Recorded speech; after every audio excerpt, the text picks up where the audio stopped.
Hello, I'm Dr. Dan Corcoran. I'm the Academic Program Director for Columbia Southern University's Occupational Safety and Health Program. And today I'm going to be talking about some of the things CSU's been doing to bring you one step closer to the Certified Safety Professional designation.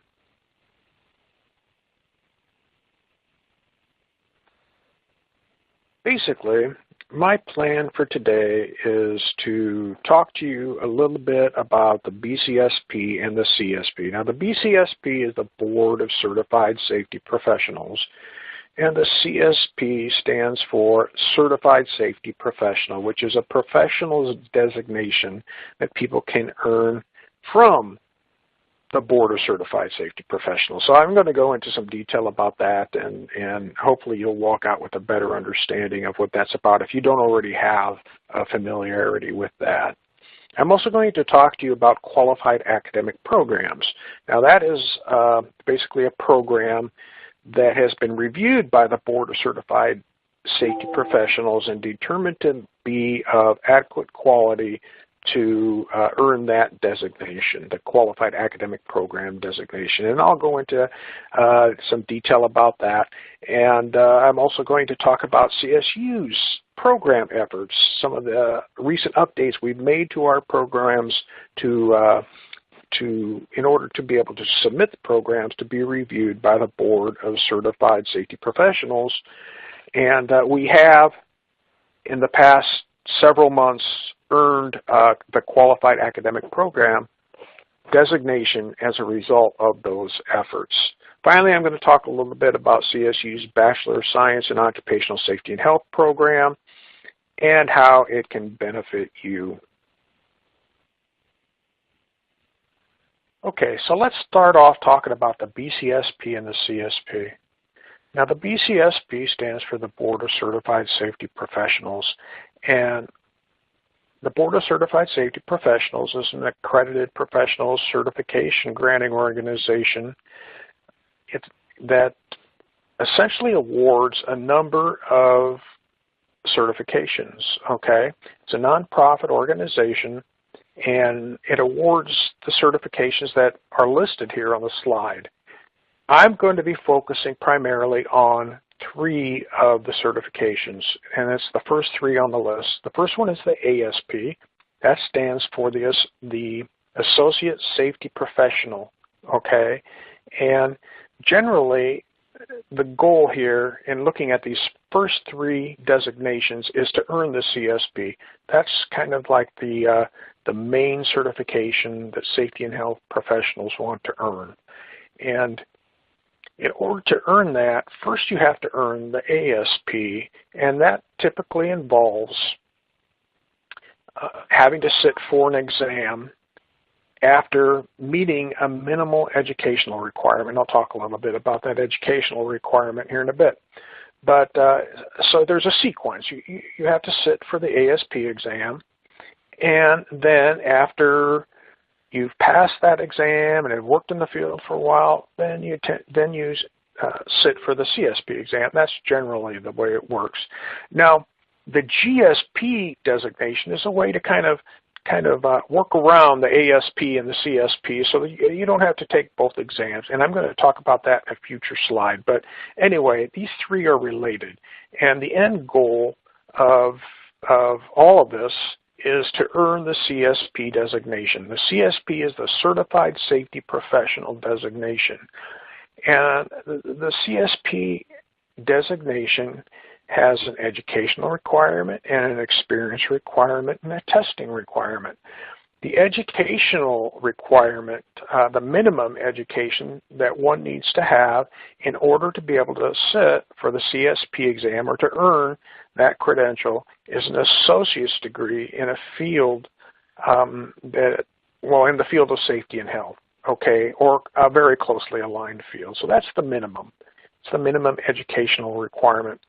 But alternative to that, one can have a bachelor's degree in occupation, or a bachelor's degree in any field, so long as they have the other, or they meet the other criteria. Now, the experience requirement is generally 4 years. They need to be working as safety professionals for 4 years in order to be able to sit for the CSP exam. Okay? And finally, the testing requirement. Now, I already talked a little bit about this. The testing requirement, generally a person has to sit for the ASP exam first, and then they need to meet that 4-year experience requirement, and then they sit for the CSP exam. Okay? Now, that's typically the way it works. There's some exceptions to that. You know, for instance, if you have another professional certification, you could jump over the ASP exam. For instance, if you're a certified industrial hygienist, you can jump over the ASP exam and just sit for the CSP exam. And that's basically what I did, okay? I did it about 15 years ago, but that's the route I took. And there are several certifications that allow you to do that. But there is also the GSP. The GSP stands for the Graduate Safety Practitioner. That's what the GSP, the letters stand for. And if a person graduates from a program that allows them to earn that particular designation just by virtue of going through that program and graduating from that program, then that allows them to skip that ASP examination as well. So I'll talk a little bit about that in a little more detail here on an upcoming slide. Now let's talk a little bit about how the CSP relates to the QAP. And again, the QAP stands for Qualified Academic Program. And that is the designation that CSU has recently earned from the Board of Certified Safety Professionals, again, the QAP. And we'll cover that in a little more in depth here as we walk through this, and you'll get a better appreciation for what that's all about. Now, the Board of Certified Safety Professionals has this, what they call qualified academic programs, and it generally requires an evaluation of safety and health programs to determine if they meet minimum quality standards, okay? Now, they used to use ABET accreditation. If a university program had ABET accreditation, and ABET stands for the Accrediting Board of Engineering and Technology. If they had an ABET accreditation specific to their safety program, then those programs would automatically be considered a qualified academic program. Now, there are some organizations like ABET that also accredit programs, and the BCSP is okay with those too. But going into that would just require getting into too much detail. But anyway, basically the ABET accreditation was the one that most universities, would shoot after in order for their programs to be considered for the qualified academic program designation. Now, just recently, the BCSP started doing their own evaluation. So they decided, okay, we really don't need to rely on ABET accreditation in order to determine whether university programs whether universities had programs that would meet our quality standards.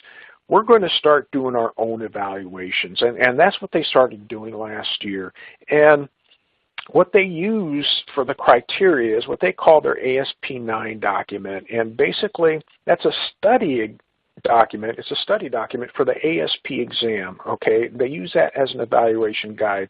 So what universities have to do is they send their entire curriculum, okay, they don't have to send textbooks too. They send, basically the documents making up the curriculum to the Board of Certified Safety Professionals, and then the BCSP reviews those programs to determine if they meet the minimum quality standards and that they align with this ASP9 document. So that's how the process essentially works. Now, this particular slide compares the program that existed at CSU before we submitted our program to the Board of Certified Safety Professionals as compared to the program that we submitted for consideration to become a qualified academic program. And, in looking at this, you can see that the two curriculums are pretty close. They align pretty well up until you get to the very end. If you look over on the left side, if you get to the very end, things start changing up when you get down to FIR 3303, okay? That particular course was Introduction to Fire Prevention, and it focused primarily on fire prevention. But the ASP9 document that I mentioned in the previous slide, it, didn't.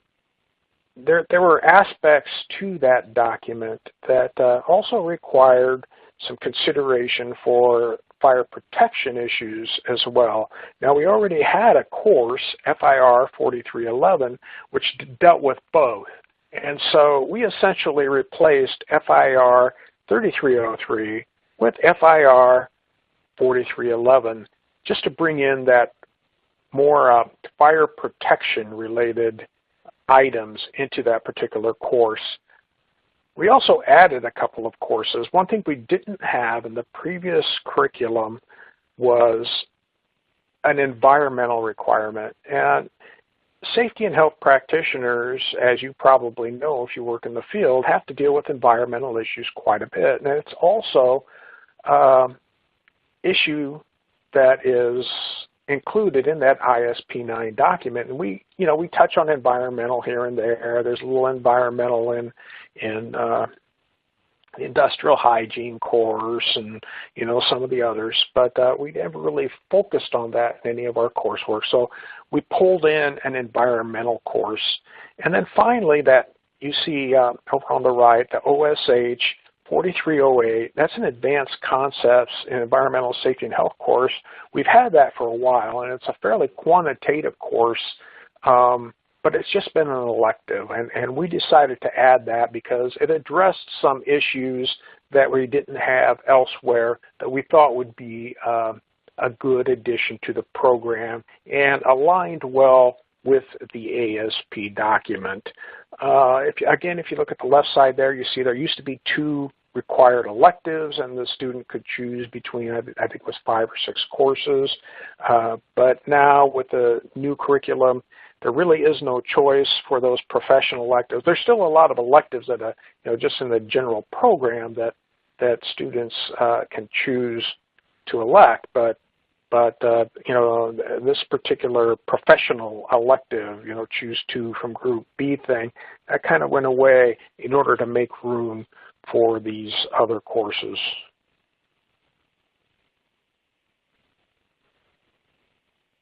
Okay, so we made those changes in our overall program, and all of those changes came into effect on April 12th.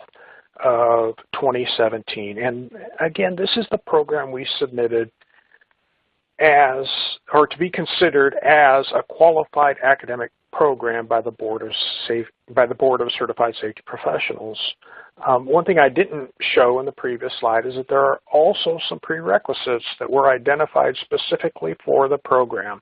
There is a prerequisite in physics. It's actually a physical science course that does a good job of covering some of the physics items that need to be covered to prepare students for some of the more advanced classes. There's a chemistry course, a biology course, and an algebra requirement as well. So in the past, we did have the algebra requirement in the past, and we also required science courses, but the student was allowed to choose science courses in the past, and we thought that it would be best if they had these specific science courses because they're focused more on issues or items that students would have to deal with in the safety profession. So that's why these were selected, and they also aligned better with Board of Certified Safety and Health, or the Board of Certified Safety Professionals QAP criteria. So that's why we chose these particular prerequisites, okay? And in doing all of this, at the time, we didn't know for a fact that we were necessarily going to earn the QAP designation. That's a decision that has to be made by the Board of Certified Safety Professionals. But regardless, this was an opportunity to improve our programs. We're always trying to, to improve, to do better, and this was certainly an opportunity for us to do that. So we chose to move forward, regardless of the outcome. So what are some of the benefits of CSU's Qualified Academic Program? Well, for one thing, the Qualified Academic Program designation is certainly a benefit for CSU because, it is a sought-after designation, and it's a designation granted by a very reputable organization in the field of occupational safety and health, and we are very, very proud to have earned that particular designation. So it certainly looks good for CSU. There's no doubt about that whatsoever. It also confers advantages to our students as well. One of the advantages is that it allows students to be able to avoid the ASP exam and the ASP/CSP exam sequence. And I've already kind of alluded to that earlier, but that's an important benefit right there. It's because a person doesn't have to study for 2 exams. It takes a lot of time and effort to study for an exam, a professional certification exam. They tend to be very comprehensive examinations that require an understanding of a lot of different materials. And, having to do that twice is, not having to do that twice, I should say, is certainly a plus, unless you like to spend your time studying lots of materials for months at a time. I guess if you like to do that, then you might miss out going through our program. But anyway, that is definitely, at least what I would consider a very substantial benefit for students. Also, students can use the Graduate Safety Practitioner designation after their names, the GSP designation after their names. And I think that this is, huge for students. They basically, you can put that after your name on your business card, and, people look at that and say, okay, this person has gone through a program that has been evaluated by a reputable third-party organization and determined to be of high enough quality to go or to earn that designation. So, that says something about you. It says something about the program you've gone through, and it's a good thing. Another thing as well is that because CSU's programs are well suited for working adults, it sets students up in a situation to where they can sit for their CSP exam shortly after graduation. At least that's often the case. And let me talk about that in a little more detail here so it makes some more sense. Basically, our programs are suited for working adults. About 90% of our students, at least in the occupational safety and health programs, are people who already work in the field of occupational safety and health. Our programs are also very affordable. Okay, our tuition rate is quite low compared to competitors, and we also provide the textbook free of charge, and it just makes us very accessible to the working adult. Okay, so people who go through our programs, the benefit from this is people, can afford to go through our programs, but once they get through our programs, because a lot of them already work in the field, they are often in a situation where being able to sit for the CSP exam isn't too far into the future. They have their experience requirement because they've been working in the field. They have their education requirement. because they just completed their Bachelor of Science degree in occupational safety and health. They get to hurdle over the ASP because they've earned their GSP designation, and now they're ready to sit for the CSP. So, I mean, this is a very realistic scenario, I think, for a lot of our students, and certainly worth mentioning here. Now, when you put all this together, this also provides individuals an opportunity to advance in their career. Generally, people with CSPs hold higher levels within the organization with respect to the safety and health organizational structure within a given company or governmental agency or place of business, I guess. And having that CSP designation kind of makes it so that, it gives individuals an edge over the competition when it comes to applying for those higher level positions. Related to this is the salary of CSPs. Right now, the median salary for CSPs is above $100,000 a year. It's about $109,000 a year, according to the Board of Certified Safety Professionals. And that's generally because people with CSPs tend to be able to bid for these higher level organizational positions, in the occupational safety and health structure. So a person can essentially make six figures. You don't necessarily have to have a CSP to, step up the ladder, but having the CSP certainly helps. So that's one good thing about, getting the CSP sooner rather than later, which I think CSU helps to facilitate, and that is being able to move forward in one's career and just do better overall. So that's pretty much the information that I wanted to share with you today. Just to recap, I discussed the BCSP and the CSP and went into a little bit of detail about what those acronyms mean and why the CSP is important. And I talked a little bit about the QAP, the Qualified Academic Programs, and what CSU has been doing with respect to improving our programs in order to earn the QAP designation from the Board of Certified Safety Professionals. I've also talked about CSU's Bachelor of Science program and how it can benefit you as a prospective student.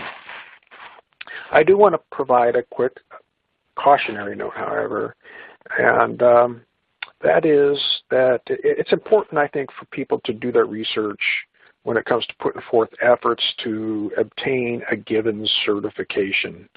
Okay, you want to know that the certification is going to be well worth your effort and that the certifying body is recognized as a legitimate certifying organization by the safety and health community. And that's all I'm really going to say about that. Just, when you're considering a certification, do your homework, ask some questions, and make sure it's well worth your while to pursue that certification. So with that said, thanks for taking the time to listen to what I have to say, and have a good one.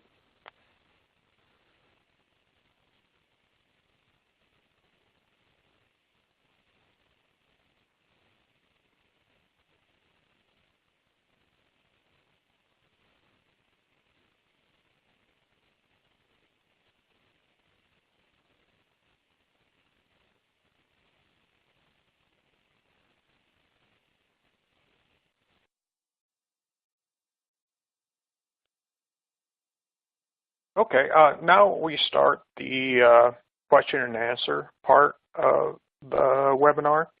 And it looks like there have been quite a few questions that have been asked, and I'm going to go through some of them. We don't have a whole lot of time for questions, maybe about 6 or 7 minutes, but we'll see how many we can get to, right? Okay. Here's one question. For the ASP, do you have to be currently employed in a safety designated role to sit for the exam, or does previous safety experience within the past year count. Now, so this came up a little bit ago, and I actually went to the Board of Certified Safety Professionals site. It's www.bcsp.org, and took a look, just to make sure. And you have to have a year's experience. It doesn't specify that you have to be actually employed at the present time to sit for that ASP exam. So that's what I found out about that. Another question, and this is a question that's asked a lot, is if you were enrolled in the Bachelor of Science in Occupational Safety and Health program before it became a QAP, but you haven't graduated yet, can you become a GSP essentially? And the answer to that question is we really don't have a way to do that. We had to start somewhere, and we didn't have a way, there just wasn't a way to do that, with respect to the way things are done by the Board of Certified Safety Professionals. It's unfortunate, and if we could have, we would have, but it just, wasn't something that we could make happen. Question, does it apply to the master's degree? Actually, at the present time, it does not. We are batting that around as a possibility, but no decision has been made at the present time. Do I get a certificate to show that I've met the GSP qualifications?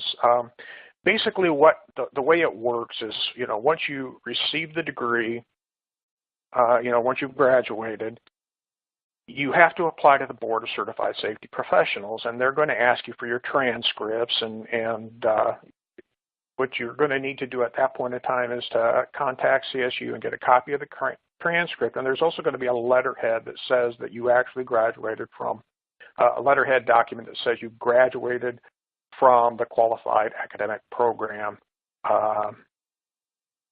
curriculum. And you send that to the Board of Certified Safety Professionals, and they will evaluate that. Okay. I'm a safety specialist at a coal-fired power plant. What will be the most important thing to learn while in this program? Well, there's a lot of important things to learn if you work at a coal-fired power plant. I worked for a power company for a few years and spent a lot of time in coal-fired power plants. Obviously there's industrial hygiene issues. There is, fire and fire brigade issues, and there's a lot of things that that specific industry has to deal with. But I think our program is a pretty generalized program and hits on most of the topics I think that you need to know something about. So, like I said, there's a lot of things that someone in that industry needs to know about. Okay. Already answered a question like that. Let me see. Another question about the master's degree. I think I answered that. Another question about the master's degree. Again, we're talking about it. Just kind of keep your eyes peeled and see what happens, in the next year or so. We'll certainly, if we decide to go that route, we'll certainly be letting people know.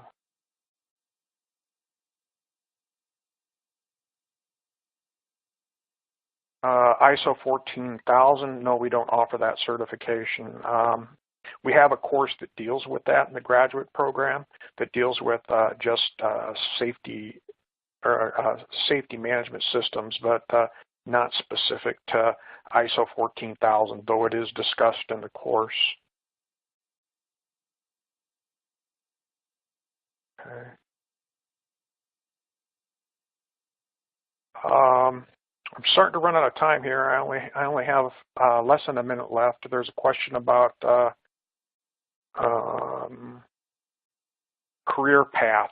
Well, I think that one thing that our program does is it provides students with an opportunity to earn a degree while they're at work. So, it gives people an opportunity to move forward and, with actually, their occupation and to get their degree at the same time. So I think those two working in concert can really help to benefit some students. Anyway, we're out of time now, and I want to thank everybody for participating. You have a great day.